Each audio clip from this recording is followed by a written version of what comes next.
आओ सब लोग।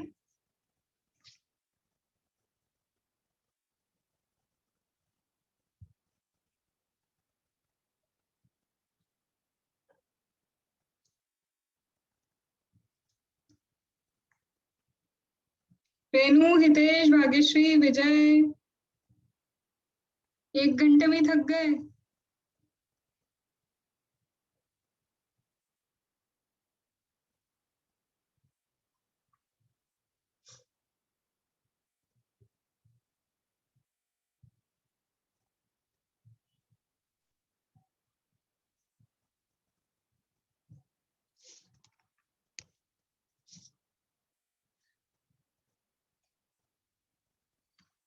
देखो, जो लोग भी अभी फर्स्ट टाइम भी क्लास ले रहे हैं, मैं फिर से रिपीट कर रही हूँ कि ये क्लासेस तुम्हारी रेलिवेंट है। अगर तुमने एक बार भी नहीं पढ़ा तो भी रेलिवेंट है। मुझे अलग से बहुत सारे लोग ज्वाइन वो बोल रहे हैं, पूछ रहे हो।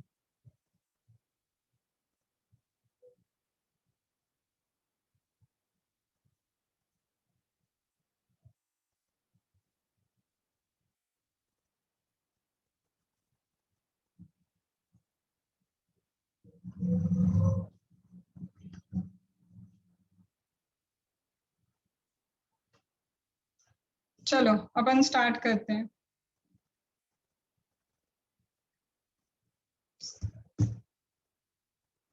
Not an issue, not an issue. चलो, अब देखो आईडीटी। आईडीटी में जैसा अपन ने डीटी में एनालिसिस सीखा, वैसा एनालिसिस आईडीटी में नहीं है, पॉसिबल ही नहीं है। ठीक है। आईडीटी में तुम्हारा फर्स्ट मॉड्यूल आईसीआई का किसी ने गौर फरमाया है कैसा होता है? कभी आईसीआई के मॉड्यूल को एक बार नजर फहराइए। ओहो, एक बात बताऊं, आईसीआई अपने मॉड्यूल से ही पेपर बनाता है। दूसरा है उसके पास बांगर।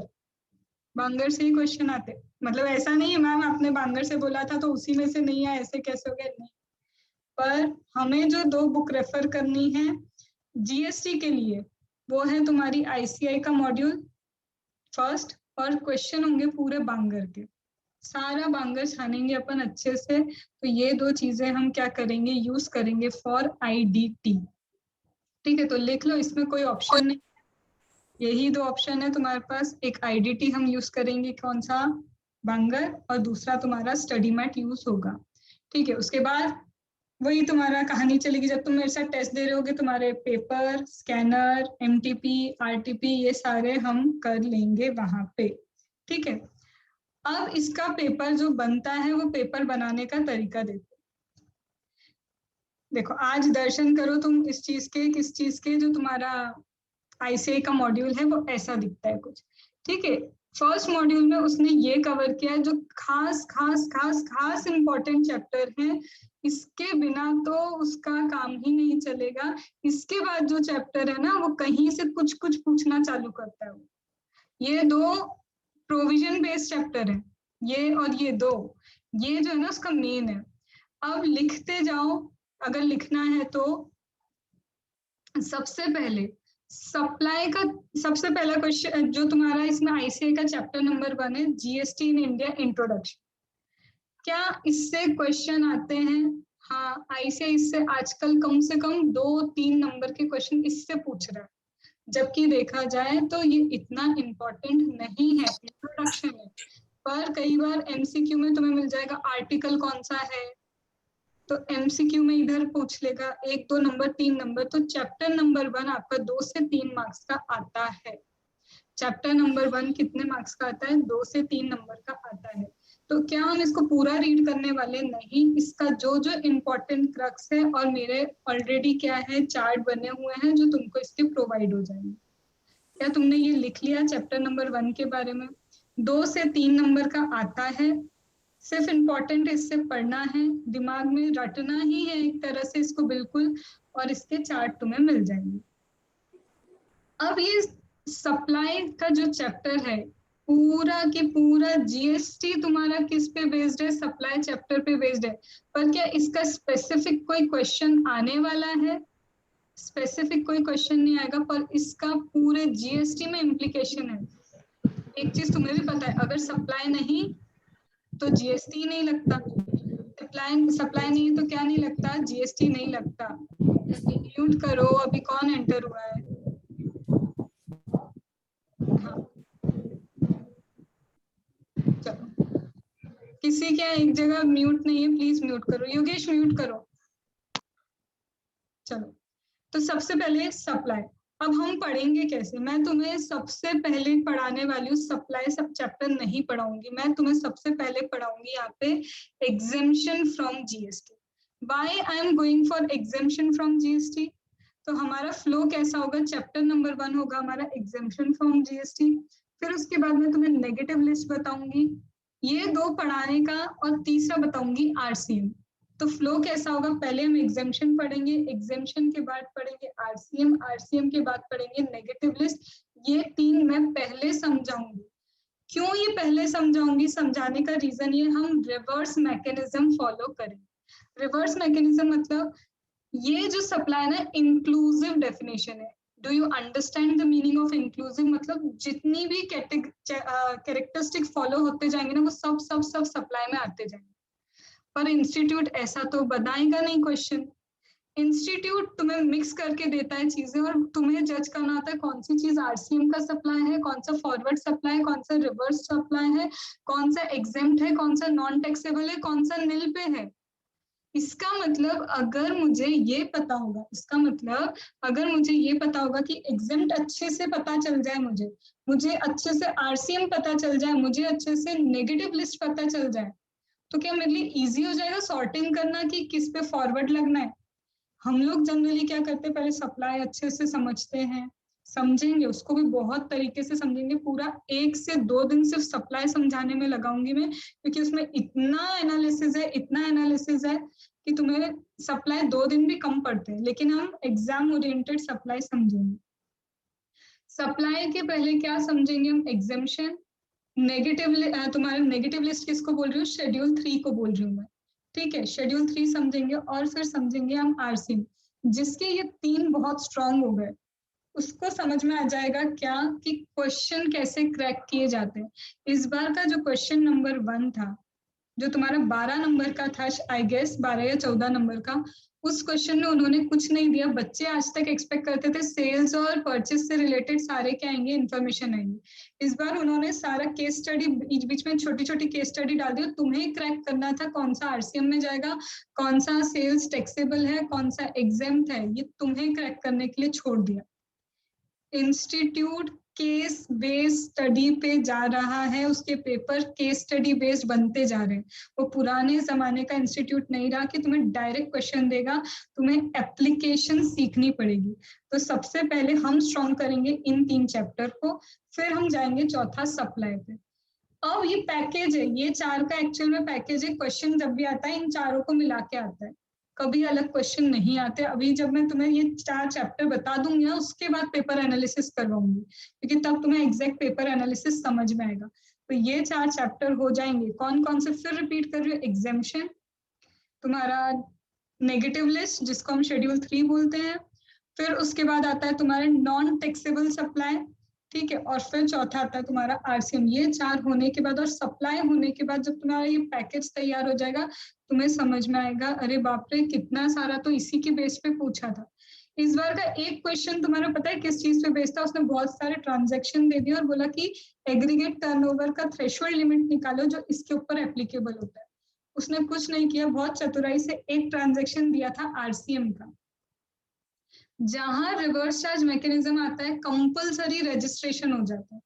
कंपलसरी रजिस्ट्रेशन है, कोई थ्रेशोल्ड लिमिट। जिस बच्चे ने दिमाग लगा लगा के एग्रीगेट टर्नओवर निकाला होगा, सोचा होगा, बिल्कुल गलत कर दिया। जबकि वो शायद 4 नंबर का या 6 नंबर का क्वेश्चन फ्री का दिया था उन्होंने, जिसमें तुम्हें सिर्फ ये लिख के आना था कि आरसीएम और इंटर स्टेट सप्लाई जहां जहां होती है वहां कंपलसरी रजिस्ट्रेशन होता है, सेक्शन नंबर 23। तो ये क्या चल रहा है? Mix linkage. तो जब ये 4 चीजें तुम्हें अच्छे से समझ में आ जाएंगी, ये बेस है तुम्हारा, एक्चुअल जीएसटी के बेस यही 4 चैप्टर है। फिर हम मूव करेंगे उसके बाद आईटीसी पे। आईटीसी जीवन में वो छोड़ेगा नहीं। क्वेश्चन नंबर 1 तुम कितने भी अटेम्प्ट देख लो, 2017 से देखना, पुराने में तो था ही नहीं जीएसटी। 2017 से जितने भी अटेम्प्ट देखोगे आईटीसी एक में भी नहीं छोड़ा उसने, छोड़ भी नहीं सकता, उसको छोड़ देगा तो बचा ही क्या, उसके पास थ्योरी वाले चैप्टर ही हैं सारे। तो इसका मतलब मुझे स्ट्रेंथ मेरा किसको बनाना है, आईटीसी को। मुझे स्ट्रेंथ किसको बनाना है, वो 4 चैप्टर्स को। जिसके ये 4 चैप्टर स्ट्रांग हो गए, जिसका ये आईटीसी स्ट्रांग हो गया, और आईटीसी के साथ जुड़ के आता है तुम्हारा पेमेंट ऑफ टैक्स, जिसमें तुम मैनर देखते हो ना, utilization of ITC, tax payment के मैनर, जिसने ये 4-5 चीजें बहुत स्ट्रांग कर ली, इसके क्वेश्चन घोट घोट के करेंगे, अच्छे से लिख लिख के करेंगे। ये जिसका हो गया, उसके बाद जनरली यही होता है, तुम्हें क्या करना है, बाकी के सारे चैप्टर्स के प्रोविजन यहाँ पे फिट होने चाहिए, क्योंकि इंस्टीट्यूट नए नए क्वेश्चन बना रहे हैं। इस बार अगर डिमांड एंड रिकवरी का चैप्टर अगर तुम देखोगे ना, जिसने डिमांड एंड रिकवरी छोड़ा वो रो रहा होगा बच्चा, क्यों, क्योंकि एमसीक्यू में भी डिमांड एंड रिकवरी भरा था, इधर भी डिमांड एंड रिकवरी था। इतने इजी क्वेश्चन थे कि अगर डिमांड एंड रिकवरी के शो कॉज नोटिस में इंटरेस्ट कैलकुलेट करके इंस्टीट्यूट ने नहीं दिया, सॉरी डिपार्टमेंट में नहीं दिया कि ये नोटिस है, नोटिस में उसने इंटरेस्ट कैलकुलेशन नहीं दिया, तो अगर इंटरेस्ट कैलकुलेशन नहीं दिया तो क्या रिकवरी में इंटरेस्ट की रिकवरी हो सकती है। और ये कुछ नहीं था, जिसने वो बोल्ड लेटर पढ़ लिए होंगे ना डिमांड एंड रिकवरी वाले के, बोल्ड में लिखा रहता है, वहीं से उसको आंसर समझ में आ जाता है। सिंपल सा था, भले इंटरेस्ट का कैलकुलेशन शो कॉज नोटिस में हो या शो कॉज नोटिस में इंटरेस्ट का कैलकुलेशन नहीं भी हो, तब भी रिकवरी इंटरेस्ट की मैंडेटरी होती ही है। ये चीजें वो है जो तुम सोचोगे भी नहीं कि अरे इससे क्या क्वेश्चन आएगा, पर institute is changing the pattern, वो सी कैटेगरी वाले चीजों से पूछ रहा है और ज्यादा उधर से ही आ रहे हैं। फिर उसके बाद जॉब वर्क वाला इधर पूछा है ना, तो उधर उसने एमसीक्यू में भी जॉब वर्क पूछा है। पहले कभी ऐसा होता था कि बच्चे सोच लेते थे कि प्रोविजन ढंग से पढ़ जाते हैं, इधर एमसीक्यू में कुछ तो कवर हो ही जाएगा, कुछ कुछ चैप्टर छोड़ के इधर कवर कर लेंगे।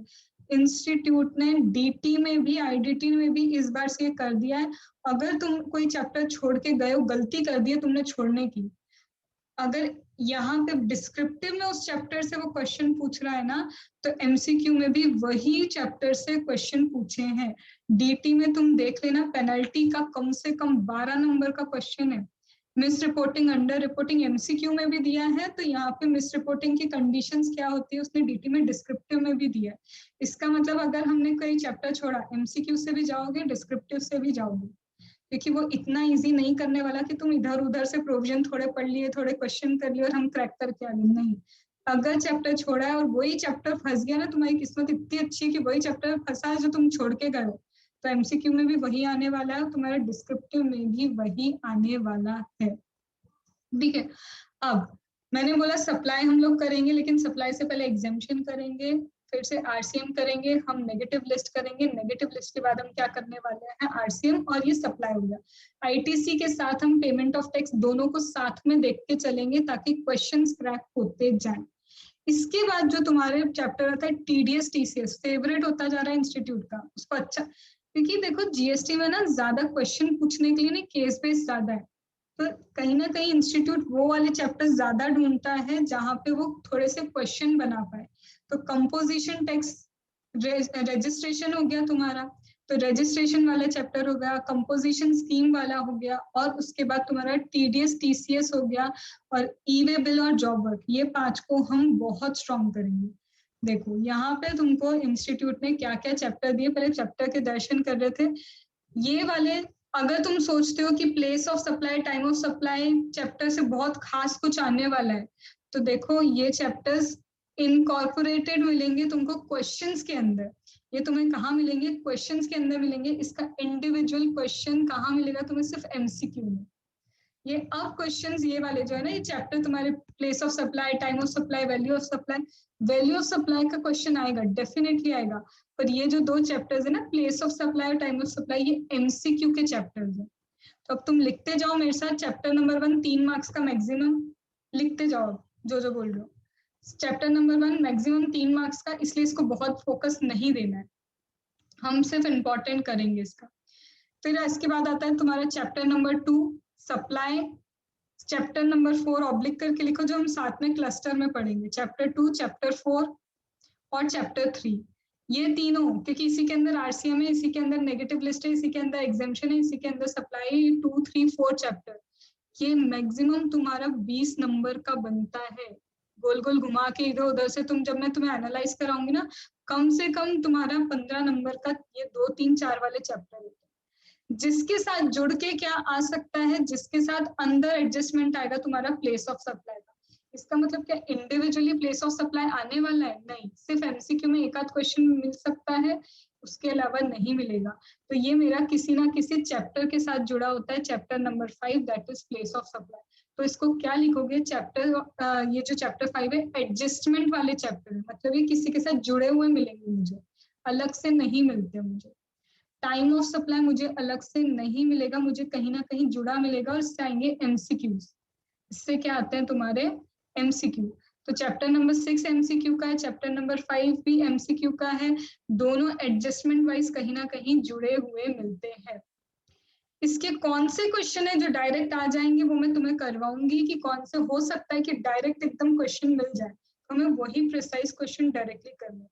बांगर का एक एक क्वेश्चन करेंगे नो डाउट, लेकिन हम एक स्टार फिर से एडजस्टमेंट शीट यहाँ भी बनेगी, लेकिन कुछ क्वेश्चंस ऐसे होते हैं जो एग्जाम के पहले इनको तो लिख के ही देखना है, तो वो सारे क्वेश्चंस में हम देखेंगे।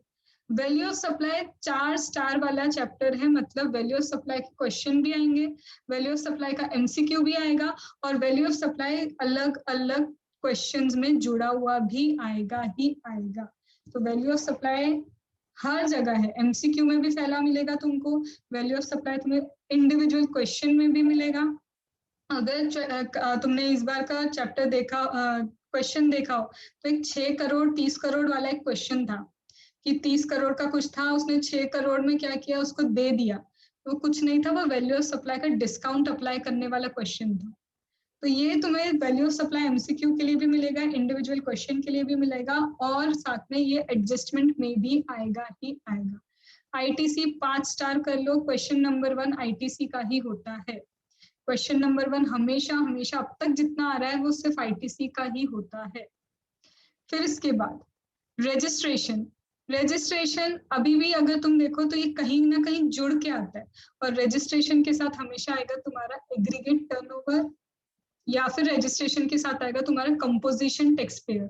इन दोनों को मिक्स करके पूछा जाता है। रजिस्ट्रेशन केस स्टडी आ सकती है, रजिस्ट्रेशन का तुम्हारा मिक्स करके वो कंपोजिशन वाले के साथ पूछ सकता है, या फिर रजिस्ट्रेशन इंडिविजुअली पूछ सकता है। तो रजिस्ट्रेशन ऐसा चैप्टर है जो किसी और चैप्टर के साथ मिक्स होके आ सकता है, और आएगा ही नहीं तो बिल्कुल भी नहीं आएगा। ये ऐसा चैप्टर है, नहीं आएगा तो 0 नंबर का आएगा, आएगा तो 6 नंबर का आता है। तो ये ऐसा बी कैटेगरी जिसको तुम बोलते हो ना, आएगा भी तो आ भी सकता है, नहीं आना होगा तो नहीं आ सकता है। इसके बाद तुम्हारा tax invoice, credit, debit note. तो tax invoice, credit, debit note MCQ है, सिर्फ प्योर एमसीक्यू। और क्वेश्चन नंबर 6 जो आता है ना एड ऑन होके, बाय चांस वो आएगा उसमें तो आएगा, नहीं तो नहीं आएगा। बेसिकली इससे बन सकते हैं एमसीक्यू। और अभी जो लेटेस्ट इसका अमेंडमेंट हुआ है ई इनवॉइस, टैक्स इनवॉइस में किसी को लेटेस्ट अमेंडमेंट पता है ई इनवॉइस का? पता है? नहीं पता? रेनू, टैक्स इनवॉइस में बताना ई इनवॉइसिंग क्या है।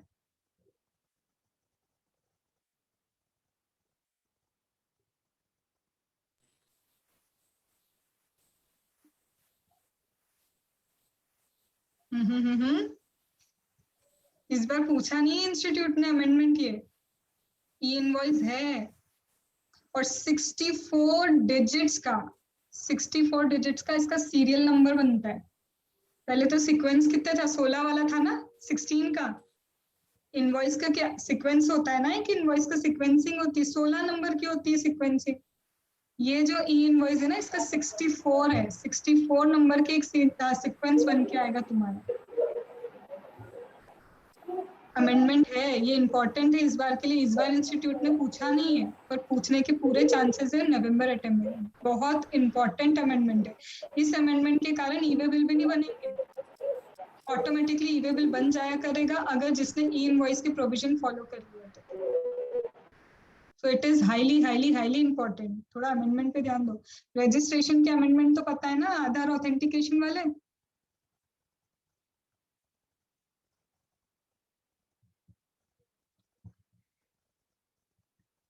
पढ़ रहे हो ना तुम लोग घर पे? थोड़ा सा पढ़ना चालू किया है ना? योगेश, अभी अभी दिखाया आपने अपने आप को? बताओ। Registration, turnover exceed 500 crore. हाँ तो योगेश, योगेश तुम बताओ। हाँ, म्यूट कर, अनम्यूट करो। अनम्यूट, अनम्यूट, म्यूट पे हो।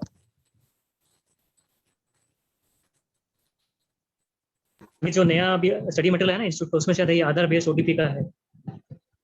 अरे ये तो अभी मे अटेम्प्ट के लिए भी था तुम्हारे, कब से अमेंडमेंट आ चुका हाँ है? देखिए मैम, एक्चुअली मैं तो सेल्फ करा तो मुझे इतना आइडिया था नहीं, मुझे लगा कि नवंबर के लिए एप्लीकेबल। मैंने पढ़ा तो था लेकिन मुझे इतना याद है कि ये था।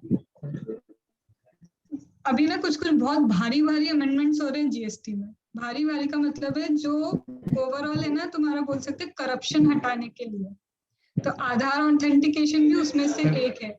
इस बार इंस्टीट्यूट ये नहीं पूछ पाया क्योंकि इंस्टीट्यूट ने भी इसके इतने क्वेश्चन नहीं दिए थे, पर ये बहुत इंपॉर्टेंट है और इसको समझाने में लगते पूरे के पूरे आधे घंटे या 40 मिनट।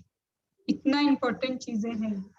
ठीक है, तो रजिस्ट्रेशन हमारे लिए क्यों इंपॉर्टेंट हो जाता है चैप्टर? क्योंकि वहां पे तुम्हारे क्या है, अमेंडमेंट्स भी हैं। ठीक है, फिर इसके बाद यहाँ पे मैंने जैसा बोला टैक्स इनवॉइस, तो टैक्स इनवॉइस में तुम्हारा ई इनवॉइसिंग इंपॉर्टेंट है इस बार के लिए। जो तुम्हारा ई इनवॉइसिंग है वो बहुत ज्यादा ही इंपॉर्टेंट है। इस चैप्टर में से अगर मैं बोलूं अकाउंट्स एंड रिकॉर्ड आप नहीं भी पढ़ोगे तो चल जाएगा, क्योंकि इसके क्वेश्चन आ चुके हैं। हमारे लिए इंपॉर्टेंट है ई वे बिल। इस बार भी ई वे बिल के क्वेश्चन आए, लेकिन ई वे बिल की केस स्टडी आती है। तो e way bill is important for case study. लिखो, e way bill case study के लिए इम्पोर्टेंट है। और ये मैं जितनी भी चीजें बोल रही हूँ ऐसे ही नहीं बोलती है राजू जी, आप लिख नहीं रहे हो, लिखना पड़ेगा। सुन के दिमाग में रजिस्टर नहीं होती है चीजें,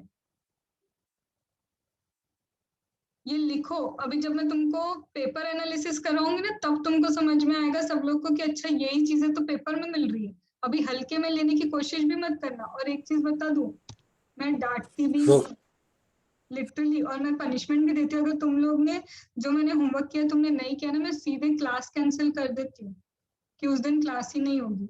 तुमको जबरदस्ती करना पड़ेगा कि हाँ ये चीज आज करके ही रखनी है, क्योंकि जब तक तुम पे प्रेशर नहीं आता ना, तुमको वो चीज होती नहीं है। और जिन जिन लोगों को पलक को जानते हो ना, मिथिलेश,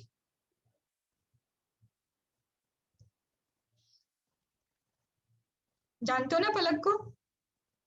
मिथिलेश है कि कौन है?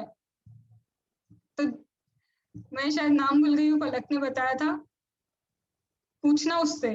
और जो पुराने बैच के किसी रेनू, तुम जानती हो ज्योति को, मैं लिटरली डांटती हूँ और डांट ही देती हूँ। तो ऐसा करना पड़ेगा, जो मैंने दिया है ना तुमको एनी हाउ करना पड़ेगा। इसलिए जब मैं बोल रही हूँ ना लिखो, तो लिखना, क्योंकि ये एग्जामिशन बैच ऐसी हवा में नाम नहीं रख दिया एग्जामिशन बैच। एक्चुअल में उसके लिए प्रिपरेशन तुम्हें करनी ही पड़ेगी। और कई बार मैं पीडीएफ मंगवा लेती हूँ कि तुमने क्या लिखा है, तो मुझे लिखा हुआ दिखना चाहिए। तो ऐसा मत सोचना कि नहीं लिखा तो चल जाएगा, मैम को कहाँ पता चल रहा है, वीडियो में तो दिखता भी नहीं है। तो मैं लिटरली तुमसे पीडीएफ मंगवाती हूँ। ठीक है, और इस बार तो 45 दिन पूरे हैं मेरे पास।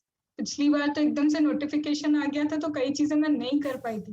तो इस बार तो तुम ऐसे फंसे हो कि 45 दिन तुमको जैसा मैं बोलूंगी चलना ही पड़ेगा वैसा। ठीक है, आ जाओ आगे। ई वे बिल लिखो, केस स्टडी बेस्ड आता है इसका question. Payment of tax ITC के साथ आता है।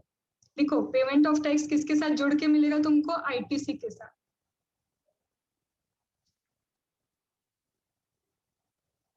लिखा, पेमेंट ऑफ टैक्स किसके साथ है? आईटीसी।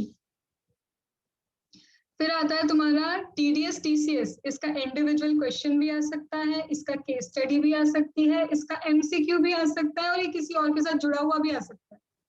तो ये ऐसा चैप्टर है जिसमें एमसीक्यू भी मिल सकता है तुमको, केस स्टडी भी मिल सकती है, क्वेश्चन भी मिल सकते हैं, और इसके साथ क्या हो सकता है, ये इंडिविजुअली भी आ सकता है।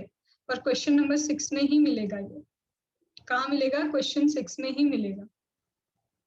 रिटर्न चैप्टर से खास कुछ नहीं पूछा जाता है, फिर भी हमें यहाँ पे कुछ कुछ है ना मॉनिटरी लिमिट्स दिए।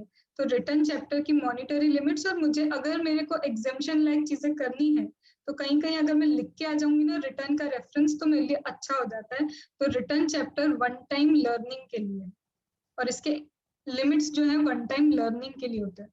सब लोग मुझे सबमिट करोगे अभी, जैसे ही तुम्हारा ये क्लास हो जाएगी ना, किसने क्या लिखा है मुझे देना, नहीं तो अगली क्लास में वो ज्वाइन नहीं होगा, ठीक है। इंपोर्ट एक्सपोर्ट अंडर जीएसटी, इसमें जीरो रेटेड सप्लाई सबसे ज्यादा काम का है। इंपोर्ट एक्सपोर्ट अंडर जीएसटी में zero rated supply, zero rated supply का क्वेश्चन पूछ सकता है इंस्टीट्यूट। और जीरो रेटेड तुमको अगर याद हो तो आईटीसी में बहुत है, zero rated supply is a taxable supply. कोई बता सकता है मुझे जीरो रेटेड सप्लाई का मतलब क्या होता है?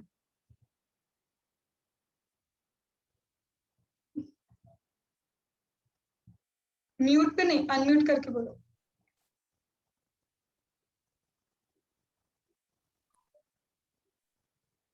अरे हाँ हाँ बोलो, जिसको भी आता है अनम्यूट करके बोलो। मैम दो तरह के होते हैं जीरो रेटेड सप्लाई। एक तो जैसे क्या होता है कि जैसे हमने मतलब जो वो सप्लाई जिसमें मतलब जिसमें रेट ऑफ टैक्स नील होता है, नील रेट ऑफ टैक्स होता है जो अपने एक्सपोर्ट करते हैं। और एक एक में क्या करते हैं हम, जैसे हम टैक्स भर देते हैं उसके बाद हम रिफंड मांगते हैं। मेरे हिसाब से तो मैंने जो नहीं। रेनू, तुमसे तो ज्यादा क्वेश्चन रहेंगे मेरे। आवाज नहीं आ रही तुम्हारी, वो लेके बोलो स्पीकर। नहीं है, लिख के दो, लिख के।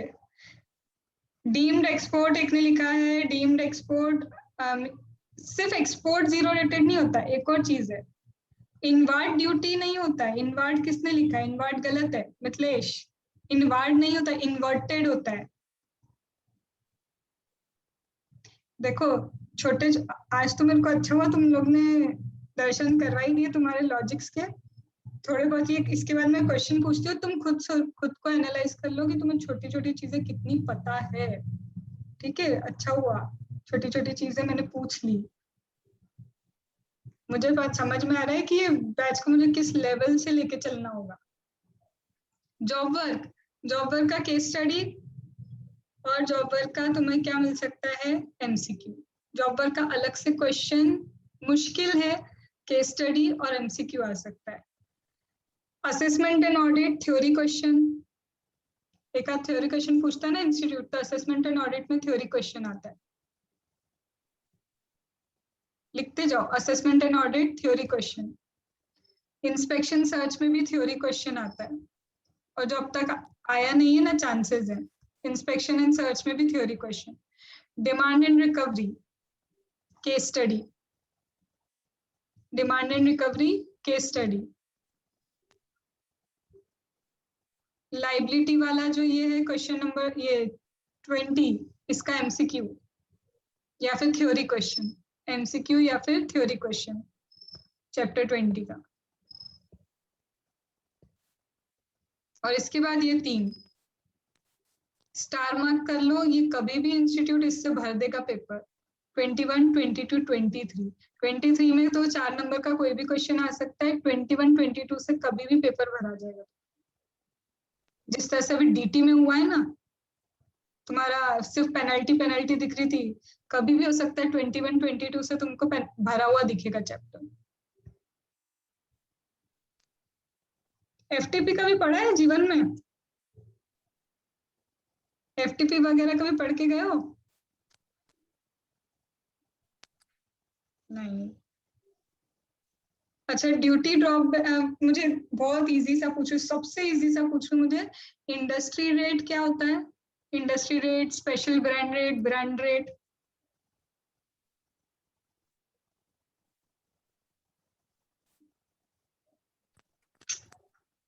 कैसे कर रहे हो?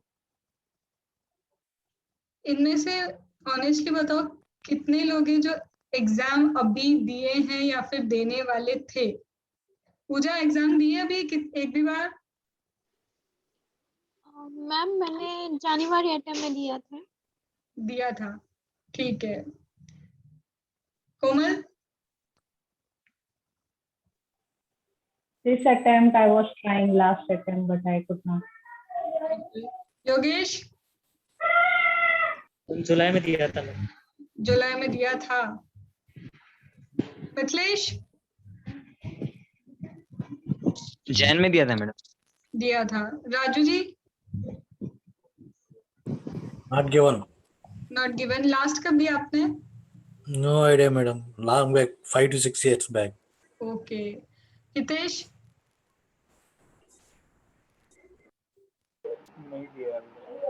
नहीं दिया। तो एक चीज समझ लो, ये बैच ना तुम्हारी रेगुलर वाली जैसी ही चलनी वाली है, क्योंकि तुम लोग को अभी बेस का नॉलेज नहीं है। What I can expect. Renu बताओ आप, इंडस्ट्री रेट, ब्रांड रेट। अरे तुम्हारी तो आवाज ही नहीं आ रही, तुम टाइप करके दो। तुम हमारी वही प्रकृति हो, पिछली बैच में उसकी आवाज नहीं आती। इसका मतलब आईडीटी पूरा 0 से चलाना पड़ेगा। और थोड़ा सा छोटा छोटा पूछती हूँ मैं, और डिसाइड करते अपन। मुझे ये चीज बताओ, शेड्यूल 1 किस चीज का है? सबसे पहले शेड्यूल 1 अनम्यूट करके बोलते जाओ अभी, तो जो जो पूछ रहे हो जिसको समझ में आ रहा है। शेड्यूल 1 किस चीज का है? इसलिए ये उठा के मारने की इच्छा होगी। शेड्यूल 1 किस चीज का है? रेनू, पूजा,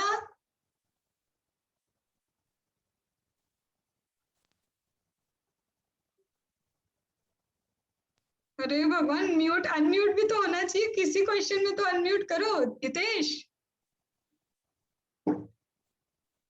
ऐसे ऐसे करने की इच्छा हो रही, तुम लोग की नजर उतार लो।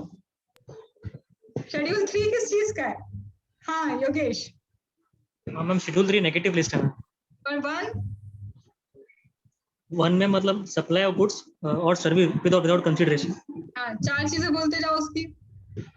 उसमें है, पहला है कि permanent transfer and disposal of business asset, जहाँ पे आईटीसी अवेल नहीं किया हो, आईटीसी अवेल किया हो। दूसरा है, अब इस पे क्वेश्चन पूछती हूँ। Permanent transfer of business asset on which ITC have been availed, तुमने ये बोला। मैं लेके आई रॉ मटेरियल, ठीक है, मैंने उसको फिनिश गुड्स में कन्वर्ट कर लिया। इस पे मैंने आईटीसी लिया था, ठीक है, आईटीसी ले चुकी थी।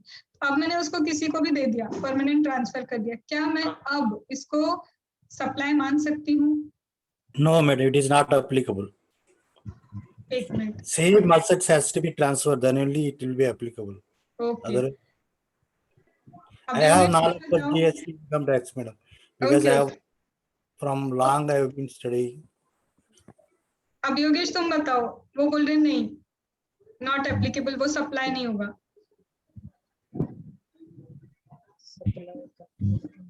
मैम अगर उसको ट्रांसफर या कन्वर्ट किया हो तो होगा सप्लाई में, नहीं तो नहीं होगा।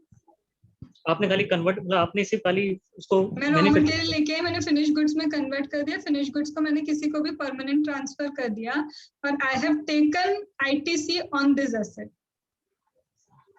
ना उसमें ये हो सकता है, अगर जैसे अगर दोनों अगर यूनिट सेम स्टेट्स में है और दोनों का रजिस्ट्रेशन अगर अलग अलग है तो वो सप्लाई माना जाए। नो, वहां पे पढ़ना, ITC claimed on such asset लिखा है, सच वर्ड लिखा है। वो सच वर्ड का मीनिंग ये होता है कि जो असेट लेके आए थे उस पे ITC क्लेम किया होगा, और उसी को अगर आप ट्रांसफर कर रहे हो परमानेंट, तो ही वहां पे सप्लाई माना जाएगा विदाउट कंसिडरेशन। अगर उसका फॉर्म चेंज कर दिया, फिनिश गुड्स में कन्वर्ट कर दिया और उसको ट्रांसफर कर रहे हो, तो वो सप्लाई नहीं कहलाता।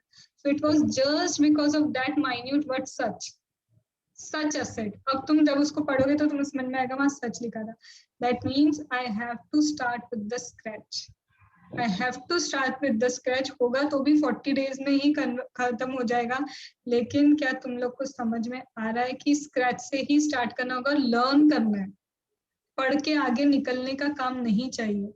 हमको चीजों को लर्न भी करना पड़ेगा, और मल्टीपल रिविजन इसमें भी लगेंगे। पिछली बार शायद 8 दिन में मैंने करवाया था जीएसटी खत्म, पर वो कंडीशन ऐसी थी, बच्चों ने पढ़ा हुआ था। सिर्फ सैटरडे संडे हमने क्लास लगाई थी 6-6 घंटे की, पर वहां पे बच्चों ने पढ़ के रखा हुआ था। और इस बार क्वेश्चंस भी करने हैं। अब बांगर तुम्हारे पास होनी चाहिए, जो लोग ज्वाइन कर रहे, बांगर इज मस्ट। हम पूरा बांगर को ही छानेंगे। और दूसरा तो तुम्हारा स्टडी मटेरियल है जिसका तुम्हें प्रिंट आउट लेके रखना है। ये 2 चीजें होंगी हमारी जीएसटी में। जिसने ये 2 चीजों को शिद्दत से कर लिया, 70 मार्क्स भी तुम्हारे लिए कम बोल रही हूँ मैं, अगर ढंग से लिख लिया जो मैं बोल रही हूँ, 70 मार्क्स भी कम है। इतना अच्छा पेपर आता है तुम्हारा आईडीटी का, इतना प्यारा पेपर आता है जिसमें तो तुम्हारा 25 नंबर तो कस्टम से भरा होता है, 5 नंबर का तुम्हारा एफटीपी होता है। और एफटीपी में मैं बता दूंगी कितना कितना तुम लोग को क्या करके रखना है। तो इसका मतलब ये है कि हमें शिद्दत से स्टडी मटेरियल को अपनी कॉन्सेप्ट कॉपी बनाना है, जिसको हम कन्वर्ट करेंगे। उसके बाद एडजस्टमेंट शीट इसमें भी बनेगी और प्योरली बांगर पे चलेंगे। क्वेश्चन बांगर के होंगे और पूरा स्टडी मटेरियल, क्योंकि इंस्टीट्यूट का तो पेपर आता स्टडी मटेरियल से ही है। ठीक है, इसमें कोई क्वेश्चन हो तो पूछ लो। जब ये तुम्हारे कुछ कुछ चैप्टर हो जाएंगे तब मैं एनालिसिस बताऊंगी। जो आज मैंने लिखवाया ना कि इसका केस स्टडी आता है, जब तुम पढ़ के समझोगे ना तब समझ में आएगा हाँ मैम ने ऐसे ही नहीं बोल दिया था। क्योंकि हर चैप्टर का एनालिसिस अलग चलता है, हर सब्जेक्ट का एनालिसिस अलग चलता है। डीटी एनालाइज करा सकती थी, इसको नहीं करा सकती। और जो लोग लॉ में आने वाले हैं तो लॉ तो पूरा होने के बाद एनालिसिस होता है। हाँ, तो मैं ये भी नहीं बता सकती किसका क्या, क्योंकि सब लिंक आता है, सब एक दूसरे के साथ मिक्सचर चलता है वहां पे। तो यहाँ पे आईडीटी का इतना बताना था। तुम लोग को जो क्वेरी है वो पूछो।